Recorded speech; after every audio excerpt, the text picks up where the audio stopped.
kwergu jilag jitin jilu kun mi kan jilag na gudi jilag dinal de jilag re babi da ben mol ben lagji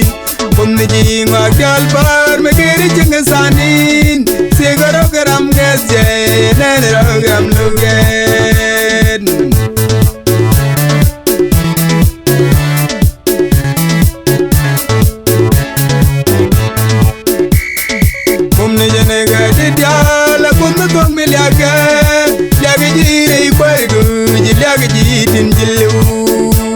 kun mi kan jilag na gudi jilag dinal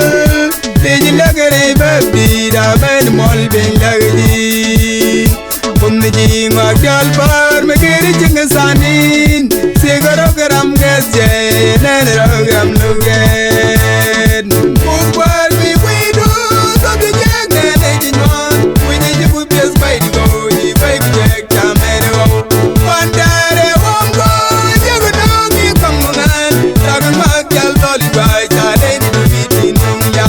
ngale je you kambo mun ne re ni dal yen lu ni ri monda ke ni sale nam ida do ye kambo ni go no ni kurai tangani pai doi bale doi di pe ni wi hey dalin dilu ka bot ki jwi nang ni ye ken bagwa yin bon ber ken jang rew hey dalin dilu ka bot ki jwi nang ni ye ken bagwa yin bon ber ken jang rew mun muji di man ron men li man idnas kam ni rei ko char muga ba pari di wel widu mun muji di man ron men li man idnas kam ni rei ko char muga ba pari di wel widu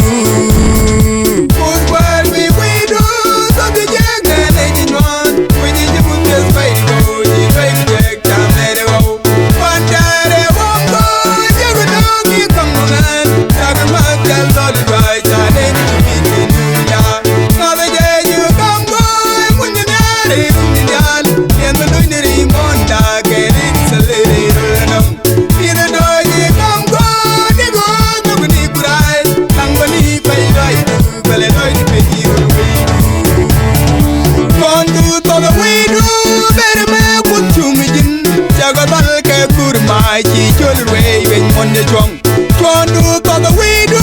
better be kun chu mi jin ya go dal ke kur mai chi chul rei ben mon de chong ko mal no ku baba muy go mar kon gel mi shar wa ga su ba ga ya wa ku kwar ku nyari mat we do ko mal no ku baba muy go mar kon gel mi shar wa ga su ba ga ya wa ku kwar ku nyari mat we do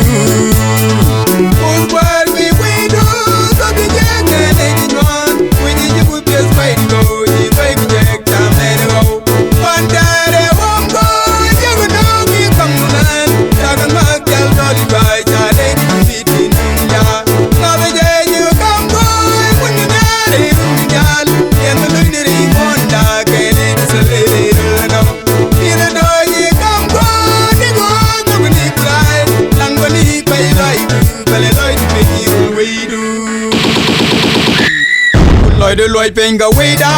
so ti dega do sang so ti ri di jeg loy ni rem la buni chore ji de gel ko loy penga weda so ti dega do sang so ti ri di jeg loy ni rem la buni chore ji de gel chile dware mi ken bel yega bien de pointa chore ji kan bel nyal jaro den long penga go chile dware mi ken bel yega bien de pointa chore ji kan bel nyal jaro den long penga go mus war we do so the jeg ne di non we di je bu pes bai di go di bai je kamere wo pandare wongo yego no ki kamunan tagan ma gal doli bai